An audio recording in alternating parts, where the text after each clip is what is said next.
Alléluia.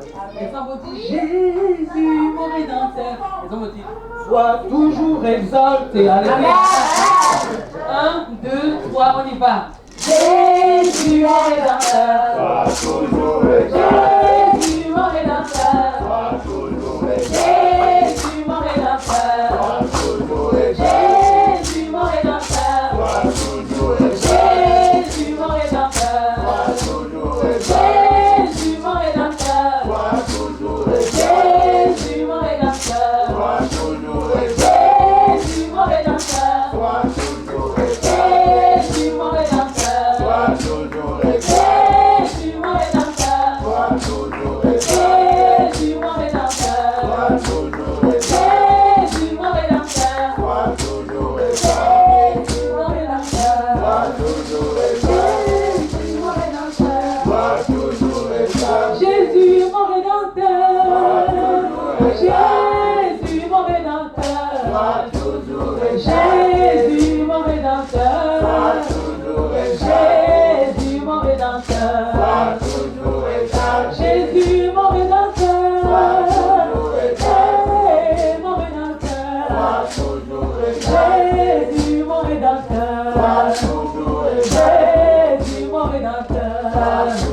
toujours exalté. Jésus, mon rédempteur. Jésus, mon rédempteur. Sois toujours exalté. Jésus, mon rédempteur. Toujours exalté. Jésus, mon rédempteur. Sois toujours exalté. Jésus, mon rédempteur. Hey, mon rédempteur. Toujours exalté. Jésus, mon rédempteur. Toujours exalté. Jésus, mon rédempteur.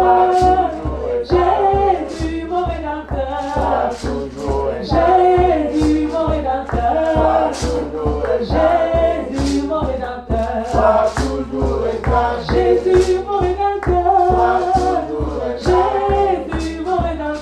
rédempteur. Jésus, mon rédempteur. Jésus, mon rédempteur. Jésus, mon rédempteur. Jésus, mon rédempteur. Jésus, mon rédempteur. Jésus, mon rédempteur. Jésus, mon rédempteur. Jésus, mon rédempteur. Jésus, mon rédempteur. Jésus, mon rédempteur. Jésus, mon rédempteur. Jésus, mon rédempteur. Jésus, mon rédempteur. Jésus, mon rédempteur. Jésus, mon rédempteur. Toujours exalté. Jésus, mon rédempteur.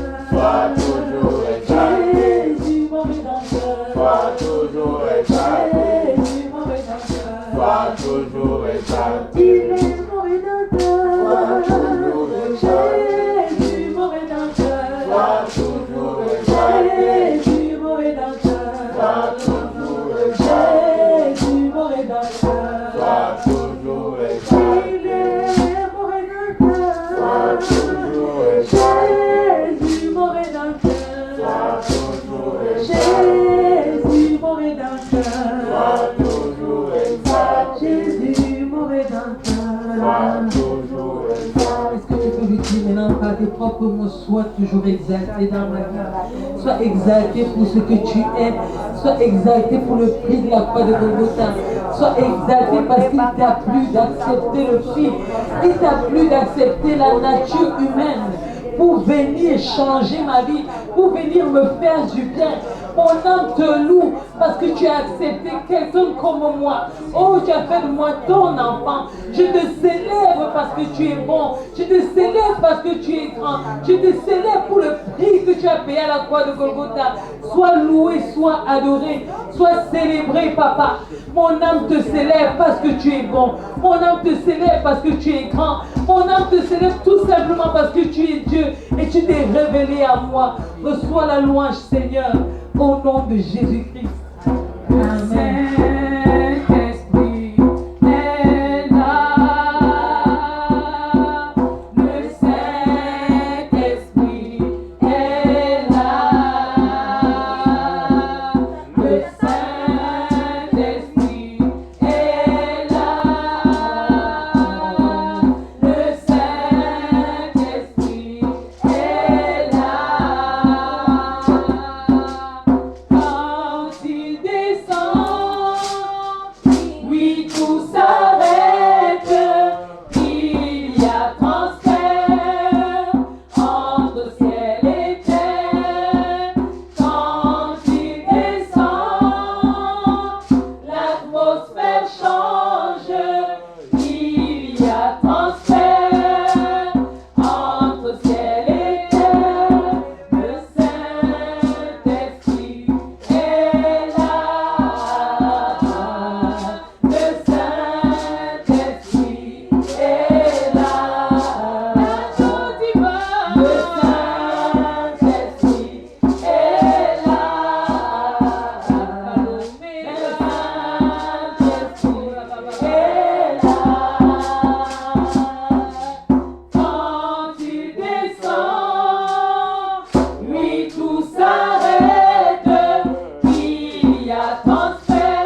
Merci pour ta présence parmi nous. Alléluia.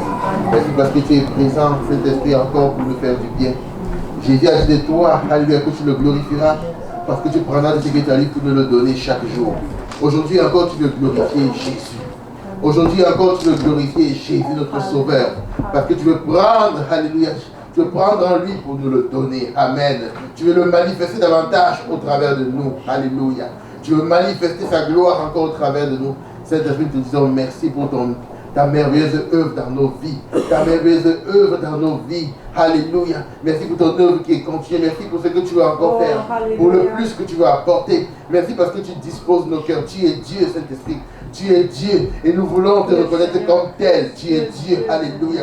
Merci pour ta sensibilité à notre égard. Merci Saint-Esprit pour ta direction. Merci Saint-Esprit pour ta compréhension. Merci pour ton amour, Saint-Esprit. Merci pour ton amour. Alléluia.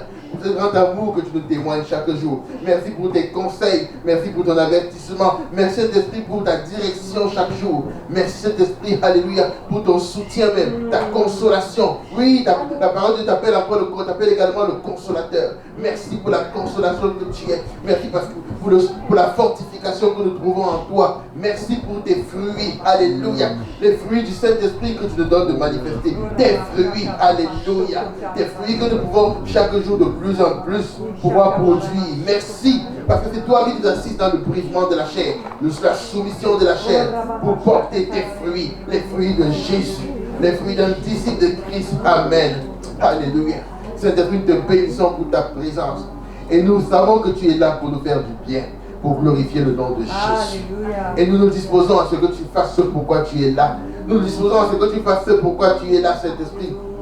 Fais ce que tu as à faire. Amen. Aie raison de tout raisonnement en nous. Aie raison de tout blocage, de toute mue dans nos cœurs. Aie raison de tout blocage, de toute barrière, alléluia, dans nos cœurs, interne ou externe, au nom de Jésus-Christ, à ce que nous puissions rentrer dans l'immersion dans laquelle nous sommes venus, dans l'immersion, dans Bethesda, dans l'immersion de la présence de Dieu. Nous ne voulons pas être présents juste physiquement, nous voulons être immergés spirituellement dans la présence de notre Dieu, Saint-Esprit.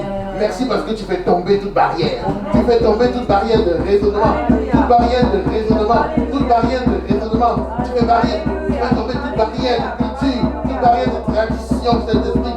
Et tu viens, Saint-Esprit, disposer le cœur. Tu viens disposer le cœur. Tu viens nous ouvrir à comprendre la parole de Dieu, à la saisir encore et à la laisser accomplir son effet en nous. Amen. Oh, alléluia. Seigneur, tu déclares que ta parole, Seigneur, ne retourne pas à toi sans avoir accompli ce pourquoi elle est sortie, Papa. Et nous prions afin que chaque parole, Papa, mon Dieu, oh Seigneur, qui sort de ton trône, Seigneur, mon Dieu, accomplisse, oh mon Dieu, son objectif dans chaque vie aujourd'hui, au nom puissant de Jésus-Christ. Alléluia. Reçois la gloire, Seigneur. Amen. Amen. Alléluia. Amen. Amen. Amen. Oh, il est tellement bon d'être à la présence de Dieu. Alléluia. Alléluia. Nous sommes venus ici pour être immergés dans sa présence. Bien-aimés, immergés dans sa présence. Alléluia. Ne te contente pas d'être ici physiquement. Amen. Immergé veut dire que spirituellement, abandonne-toi à Dieu. Afin que tout ce qu'il veut faire, qu'il sente libre de faire. Amen. Alléluia. Qu'il sente libre de faire. Il y a un mot que je me souvent dit en anglais, en français, c'est de façon on dit Seigneur, fais ce que tu veux. Mais en anglais, ça résonne tellement bien, moi. Have your way on me. Amen. Have your way. Prends ta place. Amen. Fais ce que tu as à faire. Amen. Trouve ta voie en moi. Au nom de Jésus. Que le Saint-Esprit trouve cette voie-là pour atteindre son objectif dans mon cœur. Amen. Je veux qu'on prie ensemble maintenant pour le message qu'on va encore recevoir. Amen. Que le Seigneur bénisse.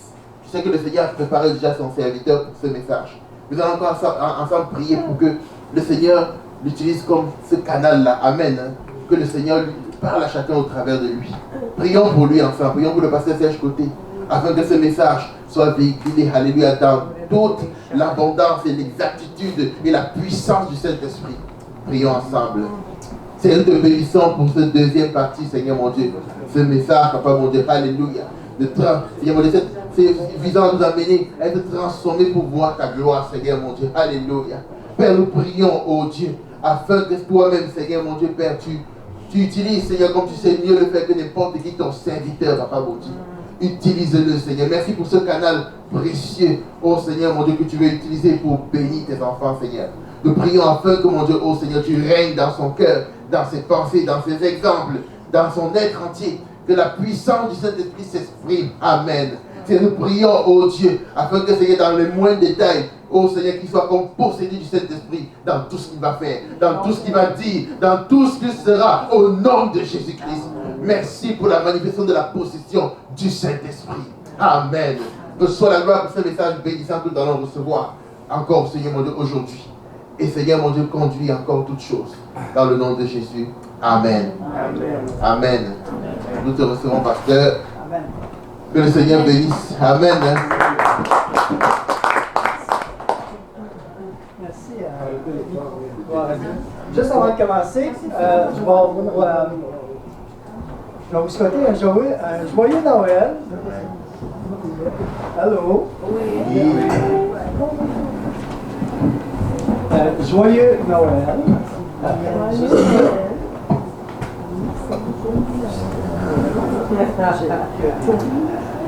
J'ai été en Gloire à Dieu. Donc, c'est particulier, une retraite, le temps des fêtes, mais c'est un temps également de ressourcement. Et donc, dans la pensée que nous allons partager aujourd'hui, suite pour voir l'œuvre de Dieu avancer, nous avons vu un premier pas hier, que si on veut avancer, être transformé, ça prend le brisement. Et aujourd'hui, dans la deuxième pensée, ça m'a vraiment interpellé lorsque j'étais en prière pour ce message. Il y a quelque chose qui m'attire dans l'Évangile, c'est notre transformation. Le fait de naître de nouveau doit nous apporter un feu dans notre vie. Amen. Et une passion, je pourrais dire. Si on veut servir Dieu, ça nous prend une passion. Si nous ne sommes pas passionnés, nous ne sommes pas à la bonne place. Parce que Dieu recherche des hommes et des femmes passionnés. Et aujourd'hui, j'aimerais parler avec vous d'un texte. Ça m'a vraiment parlé à plusieurs niveaux et je vais vous partager ce matin vraiment les pensées que j'ai reçues ou les pensées qui venaient dans la tête. Et j'aimerais parler ce matin d'une transformation extrême. Combien croient qu'on a besoin d'être transformés? Amen. Et c'est le terme en week-end, on veut voir la gloire de Dieu. Et les gens de l'extérieur vous regardent. Les gens nous voient aller. Les gens, ils ont des jugements sur les chrétiens. Puis parfois, ils ont raison d'avoir des jugements sur les chrétiens. Parce que nous ne sommes pas toujours la bonne lumière. Les attitudes, les caractères, les langues, il y a beaucoup de choses que parfois qui disent, moi, juste avant de commencer, lorsque où Manon travaille, j'étais en train de prendre un café et j'attendais que Manon finisse de travailler, fait qu'il y a une personne qui est venue me voir et dit, toi, tu vas à telle église? J'ai dit oui. Il dit pourquoi? Ben, il dit, je connais quelqu'un qui va à ton église, puis jamais je vais aller à ton église. J'ai dit, ouais, mais pourquoi? Et il a commencé à me définir la personne. J'ai dit, OK, je viens de comprendre pourquoi lui ne veut pas venir à l'église. L'image qu'il a projetée ne représentait pas l'image de Jésus. Amen. On se comprend? Oui. Donc, aujourd'hui, le terme que je vais parler, c'est une transformation extrême. Si vous avez vos Bibles avec vous, on va lire Galates, chapitre 4. On va commencer avec Galates, après ça, on va faire d'autres lectures. Galates, chapitre 4, verset 8 et verset 6 au verset 8. Je vois que Bonnie, tu ferais une bonne maman, ou une bonne grande maman. Ça fait bien. Gloire à Dieu. Galates, chapitre 4, verset 6 au verset 8. Qui nous dit, je vais attendre que tout le monde arrive, Galates, ça nous dit, et parce que vous êtes fils, Dieu a envoyé dans nos cœurs l'esprit de son Fils, lequel crie Abba Père. Ainsi, tu n'es plus esclave, mais fils. Si tu es fils, tu es aussi héritier par la grâce de Dieu. Seigneur, on veut te remercier, Seigneur, pour ces temps de mise à part pour ton royaume, des temps où, Seigneur, que tu veux nous parler, que tu veux nous éduquer, que tu veux nous amener plus loin avec toi. Seigneur, que le message aujourd'hui, Seigneur, ce ne soit pas juste un message, mais que ça vienne percuter. Seigneur, où ça doit être percuté. Seigneur, tu demandes en nous, Seigneur, des transformations. Et par à travers le message, donne-moi la facilité d'exprimer réellement le besoin, Seigneur, pour chaque personne, que tu visites chaque personne. Seigneur, on croit à la vie de l'Esprit. Et maintenant, Seigneur, fais ton travail. Moi, je veux juste libérer. Seigneur, qu'est-ce que tu as placé dans le cœur? Bénis mes frères, bénis mes sœurs. Encourage, fortifie et relève chaque personne qui est ici. Par dans le nom de Jésus. Amen. Amen. J'aimerais, avant de commencer de parler de ce texte, qui était un peu l'apôtre Paul? Vous savez, on aime parler Paul, mais Paul a un arrière-plan extrêmement religieux. Et selon Actes chapitre 8, verset 1, Saul avait approuvé le meurtre d'Étienne. Et à partir de ce moment-là, il y a eu une grande persécution. Et maintenant, les apôtres m'ont dispersé, l'Église est persécutée. Cet homme n'aime pas vraiment l'Église, le corps de Christ qui prend forme à la doctrine de Jésus-Christ. Saul de Tarse, c'est un pharisien, c'est un homme engagé. Cet homme a étudié au pied des plus grands maîtres Gamaliel de l'époque. Saul de Tarse est engagé face à la loi juive. C'est un homme très nationaliste, je pourrais dire. Il est vraiment engagé. Il a étudié pour connaître la loi juive et la loi mosaïque également, donc la loi de Moïse. Saul de Tarse ne vivait que pour devenir réellement dans le Sanhédrin, parce que c'est un homme cultivé. Le Sanhédrin, c'était la démarche qu'il veut faire. Et Saul veut adhérer à ce groupe. Et le Sanhédrin, nous savons, c'est le groupe religieux de l'époque pour les Juifs, avec le souverain sacrificateur, les sacrificateurs qui prenaient soin de la loi. Donc, Paul va faire ses études comme un juriste, un homme qui étudie le droit, un homme de loi, donc un homme cultivé, un homme qui est investi dans la loi, donc il connaît la loi parfaitement. On s'entend avec ces choses-là. Donc, son but, c'est d'adhérer au plus grand chef, je pourrais dire, avec le Sanhédrin. Et selon Acte 9, verset 1 et verset 2, Saul de Tarse, donc, il veut éliminer les chrétiens. Donc, il demande une lettre pour descendre vers Damas. Et vous connaissez l'histoire. Saul de Tarse est assoiffé de sang. Et il a beaucoup de haine pour les chrétiens. Et il veut continuer la persécution. Et il va demander une lettre au souverain sacrificateur pour aller vers Damas pour arrêter les chrétiens. Donc, pour lui, Saul de Tarse, les chrétiens, c'est des sectes. C'est des gens qui ne doivent pas vivre sur cette terre, c'est des fanatiques. Jésus, pour lui, Jésus de Nazareth, il est mort. Saul de Tarse se dit, écoutez bien, crois-tu que je crois à un vulgaire crucifié qui est le Messie promis? Notre loi nous dit que quiconque est pendu au bois est maudit. Paul connaît la loi, donc il est en train de reprendre ses pensées. Et en plus, il est ressuscité. Et Dieu prend-il un faux prophète maudit pour faire de lui un Messie? Donc, pour l'apôtre Paul, ça n'a aucun sens. Donc, Paul, il disjoncte complètement comme le milieu chrétien. Paul ne peut pas prendre ces convictions-là. Donc, en plus, les disciples de Jésus prêchent Jésus-Christ ressuscité, et en plus, signes, miracles et prodiges. Donc, pour Paul, c'est un peu trop pour lui. Donc, dans sa tête, dans son raisonnement, Saul de Tarse ne comprend pas. Maintenant, pour lui, ça vient directement du diable. C'est une secte pernicieuse, les chrétiens. Et Saul de Tarse, à sa pensée, je vais éliminer ces chrétiens-là avant qu'ils détruisent notre loi. C'est Paul. Ça, c'est l'arrière-plan religieux de l'apôtre Paul. Et vous connaissez l'histoire. Paul, sur le chemin de Damas, nous savons qu'il a rencontré Jésus-Christ. Et que Jésus lui dit, Paul, Saul, pourquoi tu me persécutes? Et Paul a fait un face-à-face assez extrême avec Jésus. Et Saul de Tarse, à partir de ce moment-là, il y a quelque chose qui s'est passé dans sa vie. Son voyage va prendre une autre direction. Sa vie va changer. Donc, maintenant, il pensait qu'il n'était pas vivant. Jésus, maintenant, il reconnaît que Jésus-Christ est vivant. Sa vie va bousculer. Je crois de tout cœur, le fait que Jésus vienne dans notre vie, ça doit bousculer. Amen. Ça doit bousculer. Parce que celui qui vit, il vient vivre non seulement dans le ciel, mais il vit dans notre cœur. Et que le fait que Jésus vienne dans ta vie, il vient pour te démontrer réellement son amour et sa grâce, qu'il est vivant, et qu'il t'aime, et qu'il veut changer, et qu'il veut t'emmener plus loin. Dites-moi un mot, amen. Amen. Grâce va connaître une réelle repentance.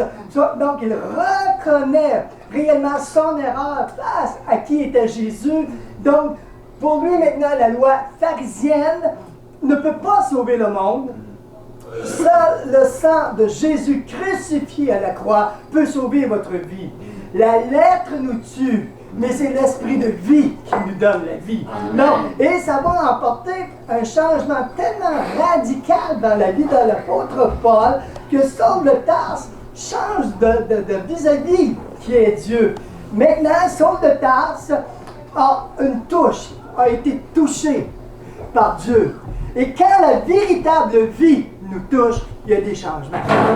Tu ne peux pas rester comme que tu étais. Non. Moi, j'étais dans un milieu de drogue. J'étais un poteux, comme on dit au Québec, dans le joint, dans le coke, dans la boisson. Je faisais une vie assez de débauche, merci. Et le jour où que Jésus a rentré dans ma vie, ces choses sont parties. Amen. Libération complète. Amen. Donc, Alléluia. l'expérience de Saul de Tarse, la première chose qu'il va faire, c'est qu'il va aller enseigner dans les synagogues. Donc, Saul de Tarse a connu une repentance. Saul de Tarse a connu une régénération, donc une nouvelle naissance. Donc, une justice, la justice de Dieu qui est venue sur sa vie, baptisé d'eau et baptisé dans le Saint-Esprit avec les dons en langue. Donc, c'est un homme qui a été complètement chaviré par la grâce et l'amour de Dieu. Et les gens disaient, quand ils voyaient prêcher Saul de Tarse, hey, c'est lui qui persécute les chrétiens. Maintenant, c'est Paul qui va se faire persécuter par ceux que lui non plus ne croyait pas. Donc, il disait le message de l'apôtre Paul au début, il disait Jésus est vivant. Et les gens le regardaient, il est tombé sur la tête. Non, l'apôtre Paul a vécu une conversion. Et quand nous vivons une conversion, on parle de Jésus. Amen. Quand on aime Jésus, on parle de Jésus. Amen. Donc, on veut parler de la vérité et de la vie. On ne parle pas de n'importe quoi, on parle de celui qui vous a donné la vie éternelle. Donc, Paul disait, oui, Jésus vivant, je sais, je l'ai rencontré. J'ai un face-à-face. Il a changé ma vie. Paul avait un autre discours que la loi pharisienne. Il parlait maintenant d'un Jésus vivant. Et nous avons un Jésus vivant. Amen. Je crois que Jésus est notre Messie. Lui seul peut nous sauver de la colère du Père. Lui seul peut pardonner nos péchés. Il est vivant. Donc, et c'est important que votre vie chrétienne soit vivante. C'est pas normal qu'un chrétien est toujours dans la défaite. Allô? C'est pas normal qu'un chrétien ait pas de la joie. Allô? C'est pas normal parce que tu as reçu la vie du ciel. Et la vie du ciel vient changer et transformer ton cœur intérieur. Les gens doivent voir en vous une transformation. Amen. Amen. Si les gens ne voient pas en vous une transformation, c'est-à-dire qu'on a un problème. Est-ce que c'est vrai? C'est vrai. Donc, les gens, moi, je me souviens de ma famille, que je visitais ma famille au début, ils disaient « Hey, Rita, qu'est-ce qui est arrivé avec ton fils? On ne le reconnaît pas. Il ne boit plus, il ne fume plus, on n'entend plus blasphémer. C'est quoi? C'est quoi qui arrive dans sa vie? » Je ne suis pas parfait, mais il y avait un changement qui se mettait en place. Et accepter Jésus, c'est le changement. Amen. Et là, l'apôtre Paul, je reviens avec mon texte, Galates 4, versets 6 et 8. Et parce que vous êtes fils, Dieu a envoyé dans vos cœurs l'esprit de son fils, lequel crie à votre Père. Ainsi, tu n'es plus esclave, mais si tu es fils, et tu es fils, c'est aussi héritier de la grâce de Dieu. Et Romains 8,15 nous dit, et vous n'avez pas reçu un esprit d'esclavage, mais encore dans la crainte, mais vous avez reçu un esprit d'adoption par lequel nous crions à votre Père. Écoutez bien, cet homme de Dieu nous dit, autrefois, j'étais séparé de Dieu, j'étais loin de Dieu, je ne connaissais pas Dieu, mais l'amour de Dieu a pardonné mes péchés. Et Et en plus, il m'a adopté. Je suis fils de Dieu. Mon esprit témoigne dans mon esprit que je suis son enfant. Et c'est normal que Dieu témoigne à ton esprit parce que tu es né de nouveau. Amen. Donc, ton esprit est connecté avec l'esprit de Dieu. Amen. Donc, c'est contact, esprit avec esprit. Et l'esprit me dit, je suis enfant de Dieu. C'est mon assurance. Alléluia! À partir de ce moment-là, j'étais rebelle, j'étais ingrat, j'étais blasphémateur, j'étais tueur de chrétiens, mais Dieu m'a libéré. Alléluia! Dieu m'a libéré de l'esclavage, de toute la loi, du pharisianisme, de mes meurtres, de mes haines, du christianisme. Il m'a adopté, je suis devenu fils. Quelle conversion! Et c'est ça que ça emporte, la conversion. Son désir pour l'apôtre Paul, maintenant, c'est de servir Jésus. Une transformation radicale. Lisez avec moi à quel point que Paul était un changement radical.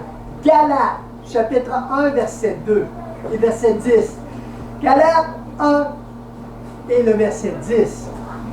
Et ce texte, je l'ai médité, revenu, réétudié, refouillé, pour être bien sûr dans mon histoire.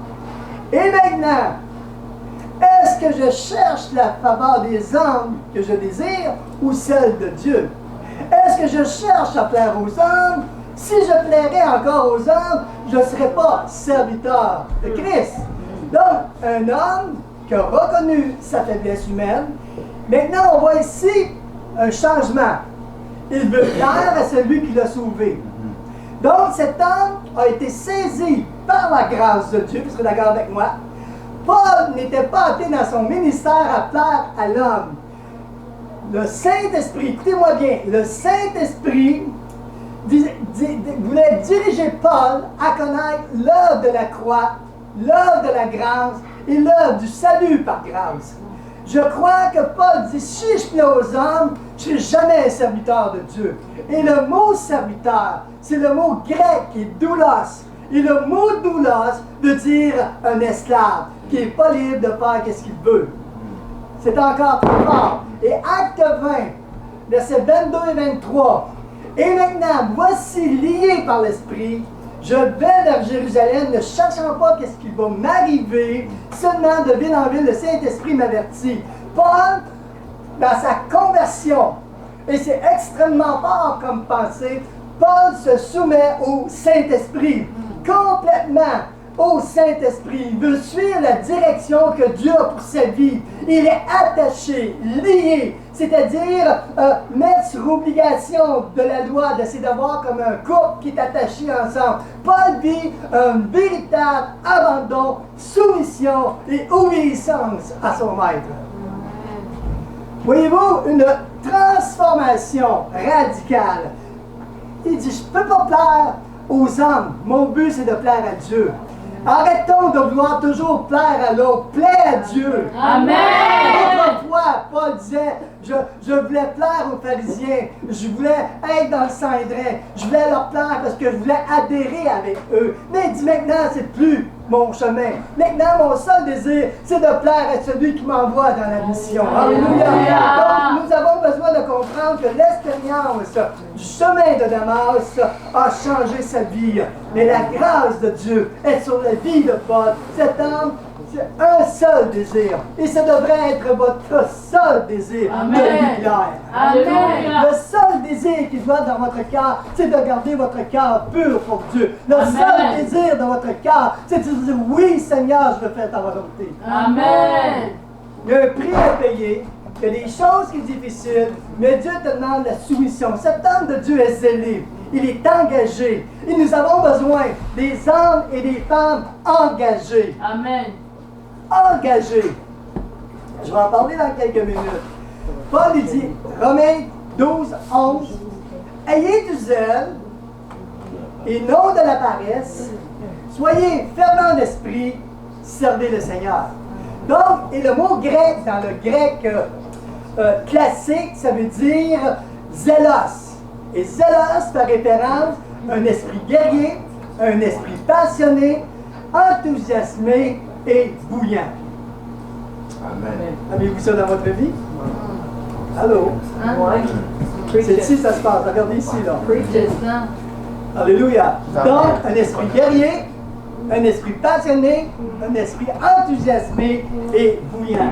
Donc, je crois que cela, ça définit bien l'apôtre Paul. J'aimerais regarder avec vous 2 points après-midi extrêmement importants dans notre vie chrétienne. 2 points qui peuvent bousculer votre vie, changer votre vie, devenir un bon modèle.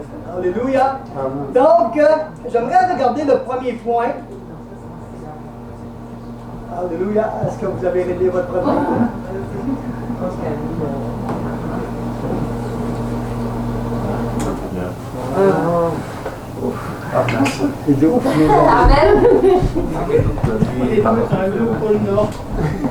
Donc, le premier point que j'aimerais regarder avec vous, c'est que l'apôtre Paul a réalisé quelque chose. Paul était un homme qui aimait les études sûrement, mais Paul aussi a aimé la parole de Dieu. Amen. Et le premier point que j'aimerais vous parler aujourd'hui, c'est d'être des amoureux de la parole de Dieu. Amen. Galates chapitre 1, verset 11 au verset 18.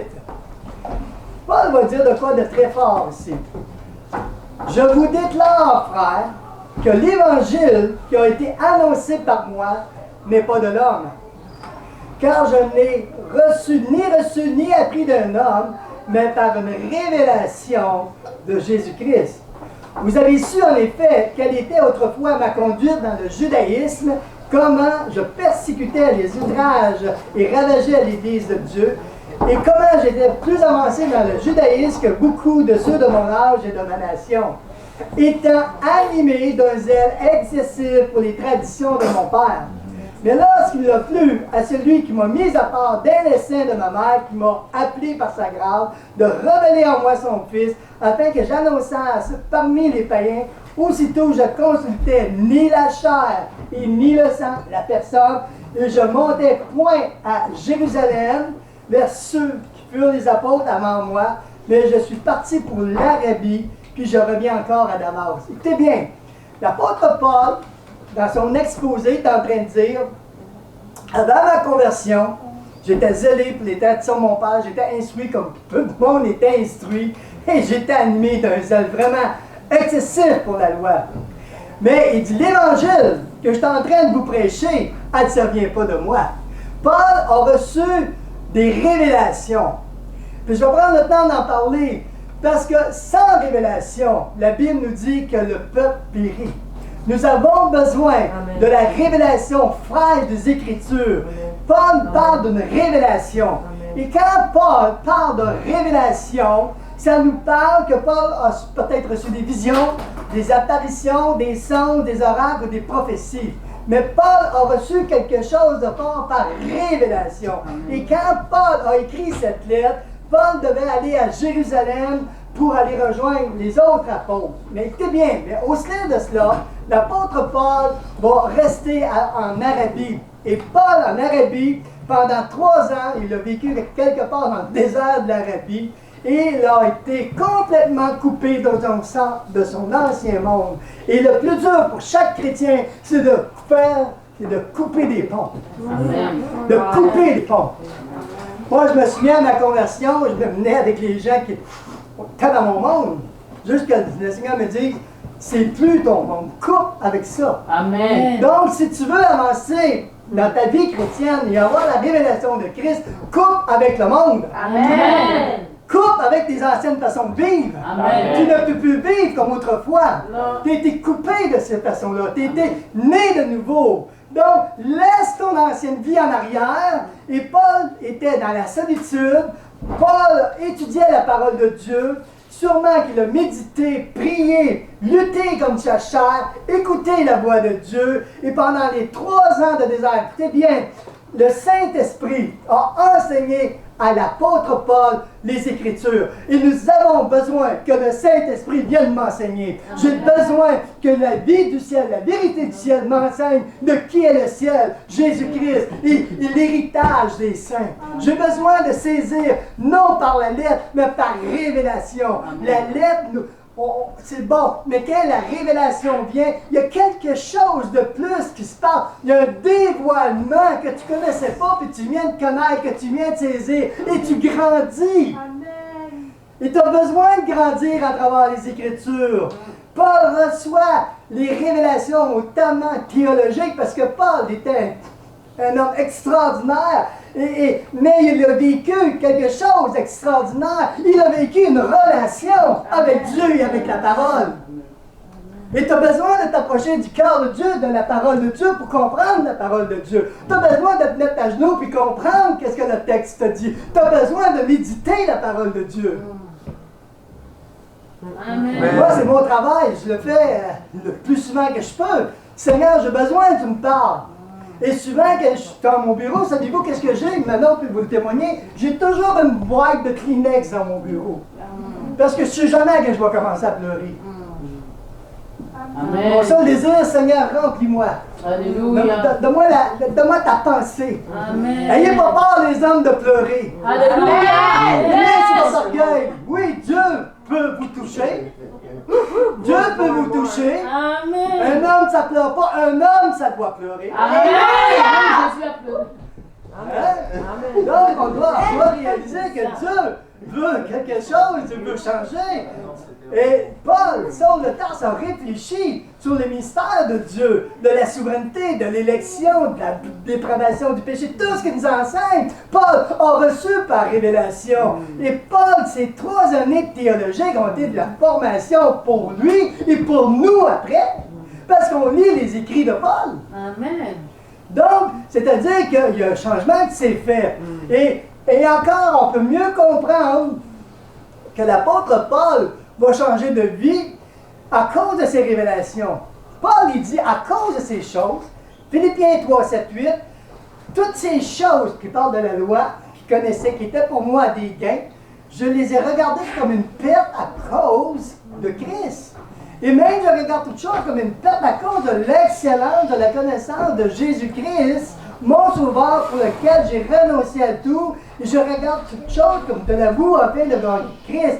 Donc, toute l'arrière-plan religieux, Paul est en train de dire, ça ne donne rien.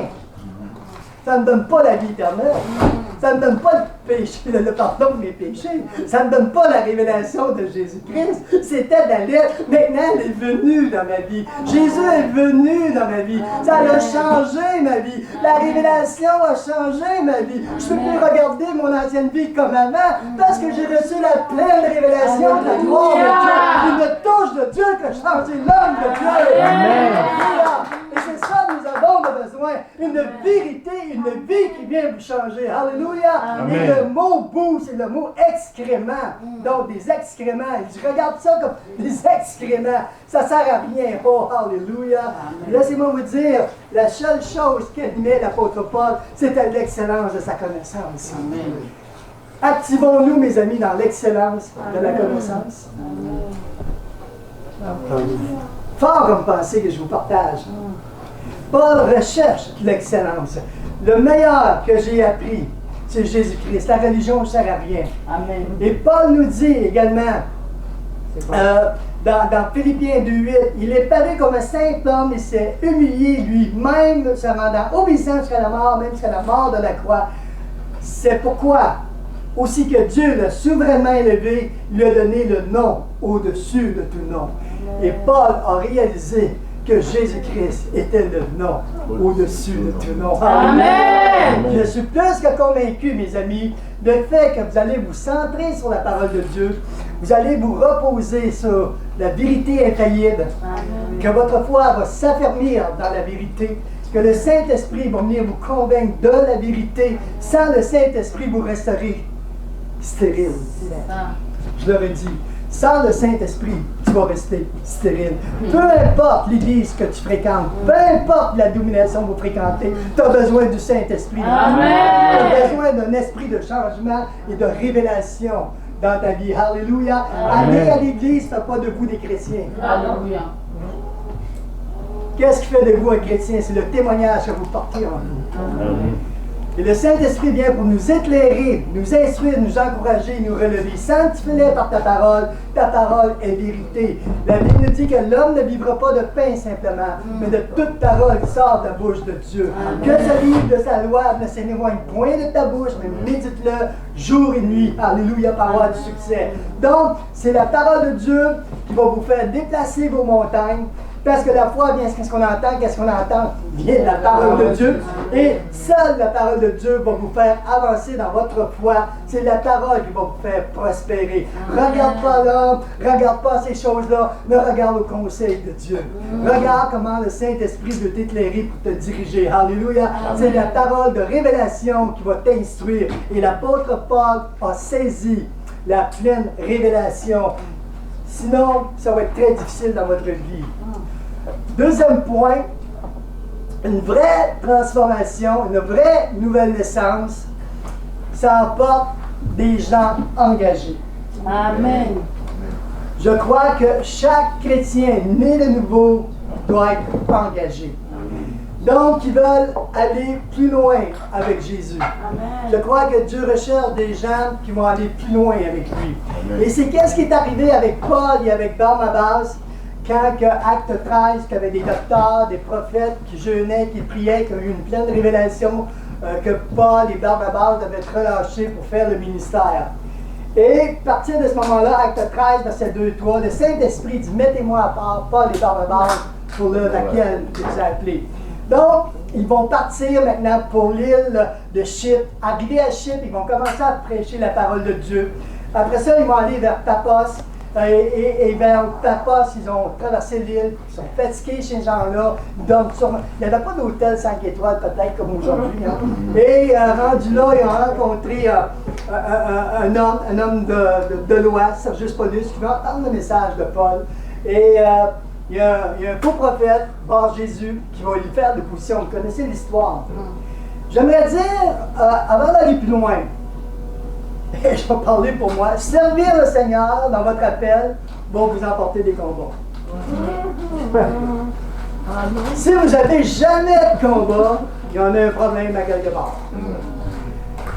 Parce que le vrai serviteur de Dieu est confronté à des combats.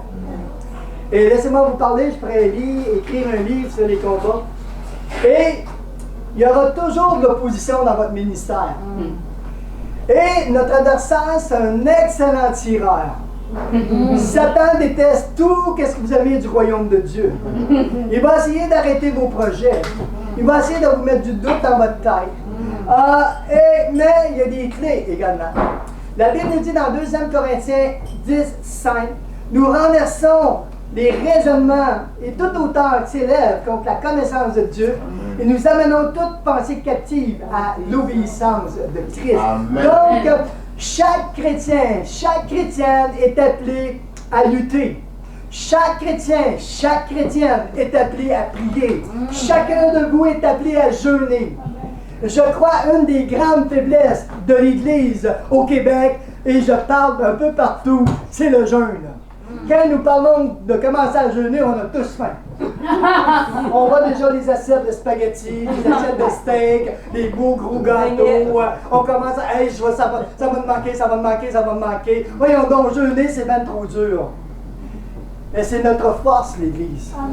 C'est notre force. Amen. Je dirais qu'il faut lutter, renverser le mensonge. Si vous avez l'autorité, et vous avez l'autorité, le Saint-Esprit est votre compagnon d'œuvre. Le Saint-Esprit, il est avec vous. Il veut vous diriger. Il veut vous instruire. Partout où vous allez, il est avec vous. Vous n'êtes jamais seul. Au Québec, en Europe, partout où vous allez, il est avec vous. Il vit en vous. Il est pour vous. Il n'est pas contre vous. Alléluia.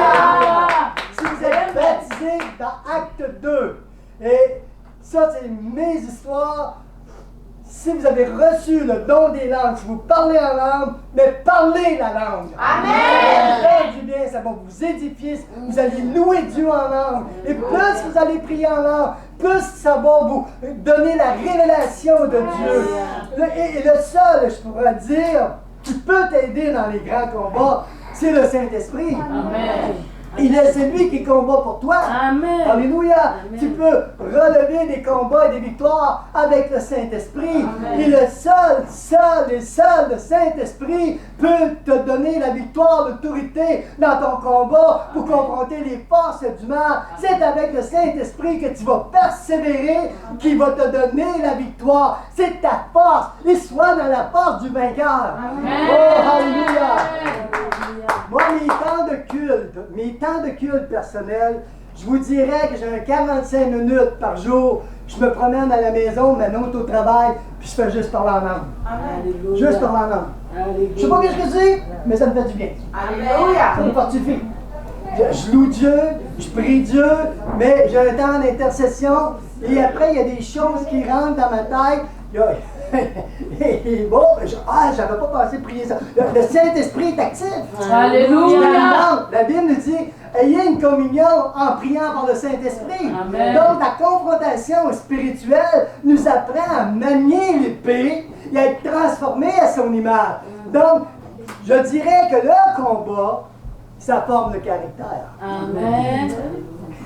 Tu apprends à mettre ton habit de guerrier, alléluia, Amen. parce que tu es dans une véritable guerre spirituelle. Et Paul dit, revêtez-vous, Éphésiens 6, versets 11 et 18, revêtez-vous de toutes les armes de Dieu, alléluia, pour pouvoir tenir contre les ruses du diable. Vous ne veut pas lutter avec la chair et le sang, mais comme des mauvais esprits. C'est pourquoi que tu dois apprendre, vous êtes des intercesseurs, vous avez besoin de prendre vos armures. Amen. Les premiers cibles visés, c'est les intercesseurs. Les premiers cibles visés, c'est les ministères. Les premières choses que le diable détruit, c'est les têtes. Parce que vous êtes une menace pour son royaume. Et Paul dit, faites en tout temps par l'Esprit, priez en langue, toutes sortes de prières et de supplications, veillez cela avec entière persévérance. Donc, tu dois, comme un athlète, tu dois t'entraîner. Amen. Donc, l'Église, c'est l'Église qui est à genoux, qui intercède. Nous prions pour le réveil au Québec, mais ça prend des intercesseurs. Amen. Ça prend des gens engagés. Amen. Ça prend des gens qui ont la révélation de Dieu, qui ont des stratégies de Dieu. Alléluia. Donc, ça nous prend les intercesseurs, des hommes, des femmes engagés pour le royaume de Dieu. Amen. Donc, ça forme le caractère. Donc, tu es appelé à la victoire. L'apôtre Paul a confronté un homme de ténèbres, si on lit encore ce texte. Et Paul nous dit, alors Paul, appelé aussi Paul, rempli du Saint-Esprit. Il a dit, rempli du Saint-Esprit. Il fixa les regards sur lui, acte 13, verset 9 et 12, quand on parle de Bar Jésus. Il dit, homme, plein de toute espèce de ruse, de fraude. Laisse-moi vous dire que le diable va commencer à manger ses bas de laine. Paul a pris l'autorité qu'il avait. Et à travers cela, cet homme est tombé aveugle. Et quand Sergius Paulus a vu ça, il s'est converti. Laissez-moi vous dire que la puissance que vous avez, elle est très forte. Amen. Nous sommes là pour la mission. Amen. On n'est pas là pour réchauffer le banc d'église. Alléluia. Amen. Donc, on doit faire face à l'opposition. Donc, soyez des dépendants de la grâce de Dieu. La Bible nous dit que ce sont les violents qui s'emparent du royaume de Dieu. Alléluia. Amen. Également, juste avant d'aller plus loin, je vais terminer dans quelques minutes. Je ne vais pas prendre 25 ans sur la parole. Puis Paul, après ça, il est parti en Pylémie, en Pamphylie, c'est-à-dire.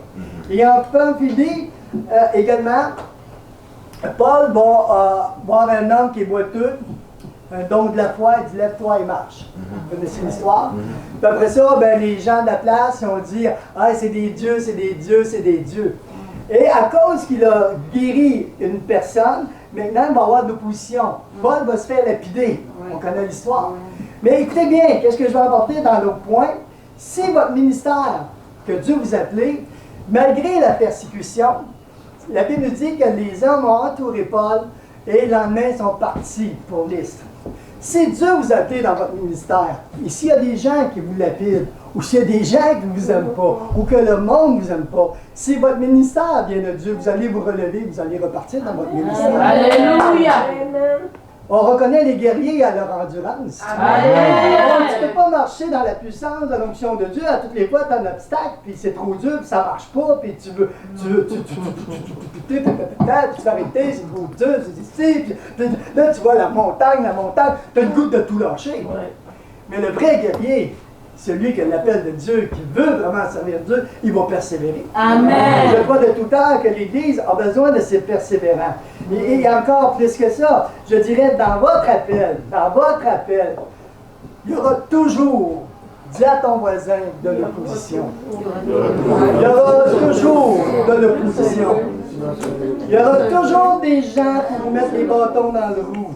Il y aura toujours des gens qui vont critiquer contre vous. Il y aura toujours des gens qui auront toujours à dire quoi que ce soit sur vous.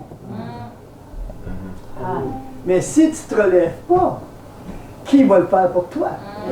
Et si c'est ton appel, le prophète Élie, souvenez-vous, avec Jézabel, alléluia, qui a eu 3 ans que l'eau n'a pas tombé, qu'il n'y a pas eu de pluie. Et cet homme de Dieu, là, sur le mont Carmel, là, a libéré le peuple de Dieu de l'idolâtrie. Jézabel n'était pas content de tuer le prophète. Et le prophète a commencé à se lamenter. Moi, je suis tout seul dans cette affaire-là. Puis Dieu dit, non, il y a 70 personnes qui ont plié le genou dans le combat-là. Il y a des intercesseurs qui prient pour vous. Lâchez pas, mes amis. Amen. Lâchez pas. Parce que vous êtes appelés dans la victoire. Et je dirais encore plus, si tu veux aller plus loin, il va falloir que tu te fortifies. Amen. Moi, je ne sais pas combien de fois j'ai dit, Seigneur, moi j'en ai assez. Je sais combien on déjà le sait. Seigneur, moi j'en ai assez. Prends un autre fou, mais pas moi. Moi j'en ai assez. J'en ai assez. Et Dieu a voulu qu'il parle à son prophète. Il va dire, hey, relève-toi et reprends ton chemin. Amen. Donc nous avons besoin de se relever et reprendre notre chemin. Je crois que l'Église a besoin de ces modèles. Amen. Et si nous ne sommes pas les modèles, qui va le faire? Qui va être le modèle? Donc, c'est pas juste être un pasteur d'être un modèle. Le modèle, c'est chaque chrétien qui croit à l'Évangile, qui croit à la puissance de l'Évangile, qui croit à son appel. Si vous avez cet appel-là, bien, continuez avec Dieu, avec force, avec puissance. L'apôtre Paul, je termine dans 2 minutes. 2 Corinthiens 3, 18. Nous tous qui sans voile sur le visage, contemplons comme le miroir la gloire du Seigneur, nous sommes transformés à son image de gloire en gloire par l'Esprit du Seigneur. Donc, c'est-à-dire, plus que tu vas t'abandonner, plus que tu vas voir Dieu agir, tu vas être beaucoup plus sensible à entendre la voix de Dieu. Donc, entendre la voix de Dieu, Dieu peut parler de mille et une façons, par les songes, par les visions, une parole prophétique, Dieu peut te parler par... Dieu veut parler. Plus que tu te soumets à Dieu, plus que Dieu va te parler. Donc, tu dois faire confiance à celui qui t'a engagé. Amen. C'est lui ton rémunérateur. C'est pas l'homme, c'est lui qui va rémunérer à tes besoins. Et à partir de ce moment-là, plus que tu t'abandonnes aux mains de Dieu, je dirais ceci, plus on est abandonné, plus le Saint-Esprit fait une œuvre de transformation, plus que tu vas marcher d'une gloire à une gloire, donc c'est-à-dire d'une gloire qui va te faire avancer à un autre avancement. Alléluia. Nous avons peur de parler de l'excellence avec des gens orgueilleux. Ben moi, je dis merci Seigneur pour les gens que tu élèves, que tu vas emmener plus loin. Parce que c'est des gens qui sont convaincus de ton message. Amen. Et la gloire de Dieu veut se manifester en force, en puissance, en signe, en prodige et en miracle. Je vais terminer avec une illustration. Il y a quelques années, avec Manon, on a fait quelques voyages quand même. Et on était dans une église à Nassau. Et Nassau, c'est une île... british, mais c'est des Bahamiens, donc c'est des frères Bahamiens des îles. Et il y a un soir, on était, je ne sais pas, 400 personnes environ, maintenant c'était plein, en tout cas, beaucoup de monde. Et le Seigneur m'a donné un message assez spécifique ce soir-là sur Philippe, qu'est-ce qui était en Philippe, acte 9, où il y avait des gens qui se convertissaient, des sorciers, tout ça. Et juste avant de commencer le message, il y a un monsieur... je dirais 1m85, 80, en tout cas un grand monsieur. Il rentre et on a vu le comité de l'église se lever puis il était vers cette personne. Puis on s'est dit, qui il est? Il doit être important, hein? Tout le comité d'accueil. Et moi, je n'ai pas fait plus que ça. En réalité, je dis, bon, monsieur, j'ai prêché le message, j'ai fait un appel du salut. Ce monsieur-là, il se lève. Et quand il s'est levé, toute la communauté de l'église s'est levée et le pasteur est parti en courant en avant. Je ne comprends pas le créole, je ne comprends pas l'anglais, mais je comprends quoi qu'il ne va pas. Fait que le pasteur revient en avant, je dis, pasteur, c'est quoi qui se passe? C'est quoi qui se passe? Ben, il dit, ce monsieur-là, il dit, c'est un sorcier. Et ce soir-là, ce sorcier s'est converti. S'est converti à l'Évangile. Amen. Pourquoi? Parce que la puissance de Dieu est présente sur vos vies. Moi, ça marche. Si je vois des signes, si je vois des miracles, qu'on en voit en cours de route, qu'on a vu une madame qui était diabétique, Dieu lui a donné 3 mois de vivre, puis elle a fait quand même, 15 ans de plus, elle a reçu ce soir-là sa guérison. Combien de choses que je vois sur la route, que Jésus guérit, que Jésus restaure, que Jésus relève, que Jésus parle, que les gens sont délivrés de la boisson, de la drogue, que je vois Jésus qui est vivant par une touche de Dieu qui a changé ma vie. Un premier qui va dire aux gens, Jésus peut changer ta vie. Amen. Et la même chose avec l'apôtre Paul, qui a été touché pour emporter les gens à l'Évangile. Ça, c'est la mission. Ça, c'est notre travail. De dire aux hommes, aux femmes, il y a quelqu'un qui peut te sortir de tes problèmes. Amen. Alléluia. Paul dit, mon ministère ne repose pas sur un discours persuasif, mais c'est une démonstration d'esprit, de puissance. Amen. Et Paul contesté dans 2 Corinthiens, il dit, écoute, j'étais patient avec vous, mais mon apostolat repose sur des signes et miracles et prodiges. Paul a été contesté, mais il a avancé. Amen. Il s'est relevé dans la mer, dans les coups, dans les jeûnes, partout. Cet homme a persévéré dans son appel. Et vous êtes appelés, les leaders, à persévérer dans votre appel. Amen. Lâche pas le morceau. Amen. Dis avec moi, je lâcherai pas le morceau. Alléluia.